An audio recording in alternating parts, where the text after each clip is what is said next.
Hello and welcome. In this video, we'll go over date and time SQL functions built into the database. So let's get started. Most databases contain special data types for dates and times. DB2 contains date, time, and timestamp types. In DB2, date has 8 digits for year, month, and day. Time has 6 digits, hours, minutes, and seconds. Timestamp has 20 digits, year, month, day, hour, minute, seconds, and microseconds, where $X represents month and 6 Z's or Z's represents microseconds. Functions exist to extract the day of month, day of week, day of year, week, hour, minute, and second.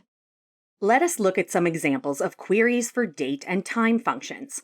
The day function can be used to extract the day portion from a date. For example, to get the day portion for each rescue date involving cat, select day, rescue date, from pet rescue, where animal equals cat.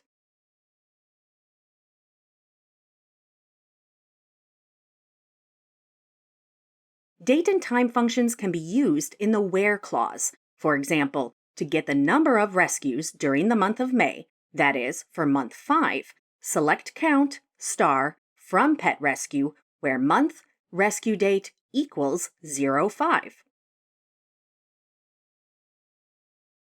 You can also perform date or time arithmetic. For example, to find out what date it is 3 days after each rescue date.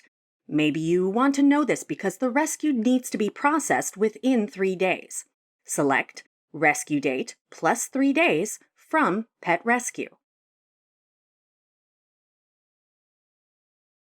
Special registers current time and current date are also available.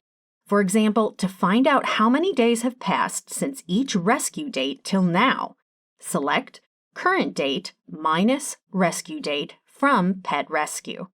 The result will be in years, months, days. In this video, we looked at different types of built-in SQL functions for working with dates and times. Thank you for watching.